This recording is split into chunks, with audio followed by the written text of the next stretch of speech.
Student question ये है हमारे पास कि हमारे पास गिवन जो इक्वेशंस हैं उनके अंदर प्रॉपर्टीज कुछ इस्तेमाल हुई हैं इक्वलिटी की। हमने वो प्रॉपर्टीज देखनी है कि वो जब हम इम्प्लाइज दैट का साइन यानी अगर अगर ये वाली इक्वलिटी होल्ड करती हो तो कौन सी प्रॉपर्टी हम अप्लाई करेंगे कि हमारे पास ये वाली जो है फॉर्म ऑफ इक्वेशन आ जाएगी या वो इक्वेशन इस फॉर्म में तब्दील हो जाएगी। वो प्रॉपर्टी बेसिकली हमने आइडेंटिफाई करनी है। यहाँ पे हमने सिंबल यूज किया एक जो है डबल लाइन के साथ एरो का, दिस इसका होता है जी दिस इम्प्लाइज दैट, यानी इसके नतीजे में जो पिछला स्टेप था, पिछली इक्वलिटी थी, इसके नतीजे में दिस इम्प्लाइज दैट। ठीक है, अब हम देखते हैं जी कौन सी प्रॉपर्टी इस्तेमाल की हमने। यहाँ पे सबसे पहले है जी कि 4 into 5 इक्वल्स 4 into 5, बिकॉज अब जानते हैं 4 into 5 भी 20 होता है और 20 इक्वल्स 20 होता है। लेकिन नेक्स्ट हो गया दिस इम्प्लाइज दैट 4 into 4। तो यहाँ पे हमने बेसिकली क्या किया कि 5 को कैंसिल आउट कर दिया। 5 एक सेम नंबर था, दोनों तरफ जो मल्टीप्लाई हो रहा था हमने उसको कैंसिल आउट कर दिया। अगर रिवर्स में जाएं तो हम इसको दोबारा मल्टीप्लाई करें तो हमारे पास वो 20 इज इक्वल 20 आ जाएगा। लेकिन यहाँ पे हमने चूंकि कैंसिल किया है तो this is called multiplicative cancellation property of multiplication. ठीक है, इसको हम लिखेंगे कैंसिलेशन प्रॉपर्टी, कैंसिलेशन प्रॉपर्टी, ठीक है, of multiplication, property of multiplication.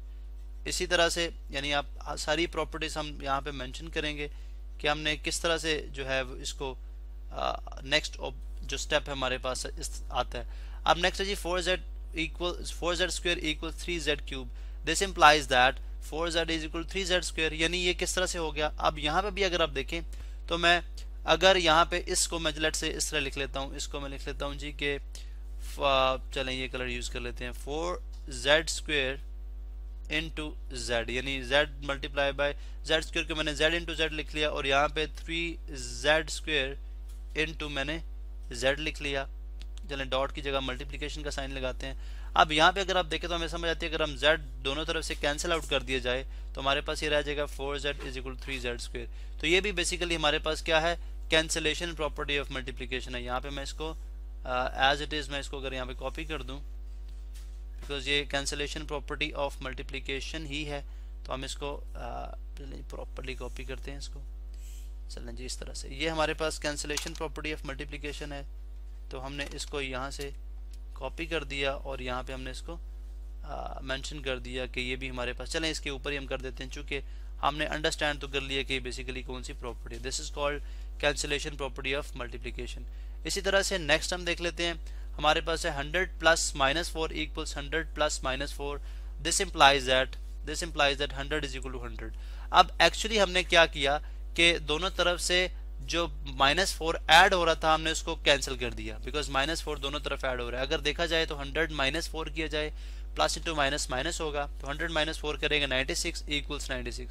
तो यहाँ पे हमने जो प्लस -4 का जो एलिमेंट था वो दोनों तरफ ऐड हो रहा था, हमने जस्ट -4 का जो नंबर -4 दोनों तरफ ऐड हो रहा था हमने सब्ट्रैक्ट करा दिया या हमने उसको कैंसिल कर दिया सिंपली। तो ये कहलाएगी जी कैंसिलेशन।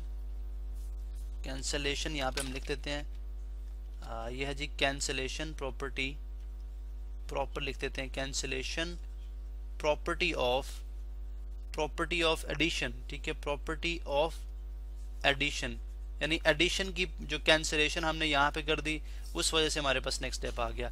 लास्ट हमारे पास इसमें जो पार्ट है वो अगर आप देखें तो उसमें जी x square y plus z equals to x cube y plus z. तो this implies that x square y, अगर आप यहाँ पे देखें तो जेड को हमने सिंपली दोनों साइड से कैंसिल आउट कर दिया। इसका मतलब ये हुआ कि अकॉर्डिंग टू कैंसिलेशन प्रॉपर्टी, यानी यहाँ पे हम लिखते हैं कि इसको भी हम मेंशन कर देते हैं यहाँ पे, ये भी हमारे पास क्या है जी कैंसिलेशन प्रॉपर्टी ऑफ। इस तरह के क्वेश्चन आपके ऑब्जेक्टिव पॉइंट ऑफ व्यू से बहुत इंपॉर्टेंट है। अब आप ये भी जानते हैं कि जो मेजॉरिटी ऑफ क्वेश्चंस आपके वो ऑब्जेक्टिव टाइप से लिए जाते हैं, तो ऑब्जेक्टिव टाइप ही होते हैं, तो इसलिए आपको ये प्रॉपर्टीज या ये जो हमारे पास लॉज हैं वो अंडरस्टैंड करना जरूरी है। अब यहाँ पे एक और बात जो हमें समझ आई है कि अगर दोनों तरफ एक सेम नंबर मल्टीप्लाई हो रहा हो इक्वालिटी के तो हम उसको कैंसिल आउट कर सकते हैं, या अगर एक सेम नंबर इक्वालिटी के दोनों साइड्स पे ऐड हो रहा है तो हम उसको भी कैंसिल आउट कर सकते हैं with using cancellation property of multiplication जब मल्टीप्लाई हो रहा होगा और कैंसिलेशन प्रॉपर्टी ऑफ एडिशन जब वो चीज़ ऐड हो रही होगी।